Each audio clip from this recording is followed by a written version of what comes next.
మంత్రి రోజా జైలుకు వెళ్లడం ఖాయమని ఎమ్మెల్యే బాను ప్రకాష్ అన్నారు. గత ప్రభుత్వంలో మంత్రిగా ఆమె చేసిన అవినీతి ఒక్కొక్కటిగా బయటకు వస్తుందన్నారు. ఆధారాలతో త్వరలో రోజా జైలుకు వెళ్తుందని జోష్యం చెప్పారు. ఆడుదాం ఆంధ్ర అంటూ కోట్ల రూపాయల అవినీతి చేశారని ఆయన మండిపడ్డారు.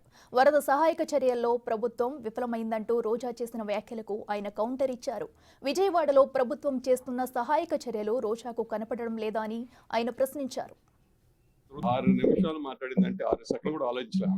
ఆమెకి ఇంగిత జ్ఞానం కూడా లేకుండా మాట్లాడుతుంటే అర్థం చేసుకోవాలి. ఇంకా ఏం మాట్లాడుతుందో తెలియదు. ఎక్కడికో పోయి కూర్చొని దూరం కూర్చొని అవాకులు చివాకులు పెరుస్తూ ఉంది. అసలు ఏం మాట్లాడుతుందో సబ్జెక్ట్ ఉందో కూడా తెలియకుండా మాట్లాడుతూ ఉంది. ఈ రాష్ట్రానికి ఎమ్మెల్యే చేసి మంత్రి చేసి ఇలాంటి మాటలు మాట్లాడడం చాలా శోచనీయం, అసలు దురదృష్టం. దీనికన్నా దరిద్రం ఇంకోట్లే.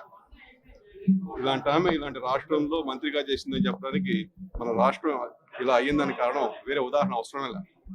3,500 రూపాయలు ఒక బ్యాట్, 3,500 6,500 మొత్తం కూడా స్కామ్, మొత్తం దోచుకున్నారు. బ్యాట్లు అని కిట్లు అని చెప్పేసి మొత్తం కూడా డబ్బులు దోచుకోవడానికే ఆడుదాం ఆంధ్ర అనే ప్రోగ్రాం పెట్టినారు. కానీ క్రీడల్ని ప్రోత్సహిద్దామనే ఉద్దేశం ఎక్కడ లేదు. ఏ విధంగా కూడా ఇప్పుడు మన ఒలింపిక్స్ జరిగింది, మన ఆంధ్రప్రదేశ్ నుంచి ఏం సాధించామని చెప్పండి. సరే, నేషనల్ లెవెల్లో ఎన్ని మెడల్స్ కొట్టామని చెప్పండి 5 సంవత్సరాల్లో. ఏది దేనికి కూడా ఫలితాలు ఏమి ఉండవు. డబ్బులు మటుకు ఉదాహరణ ఖర్చు పెట్టడం, తినేయడం తప్పితే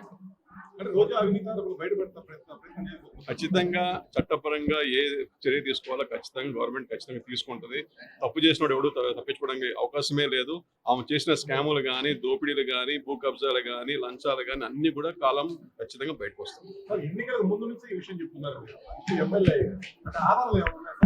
ఖచ్చితంగా రేపు ఇన్వెస్టిగేషన్ చేస్తే అన్ని బయటకు వస్తాయి. బయటకు వచ్చినప్పుడు ఆమె కూడా చెప్పకూడదు, తినాల్సిందే. 6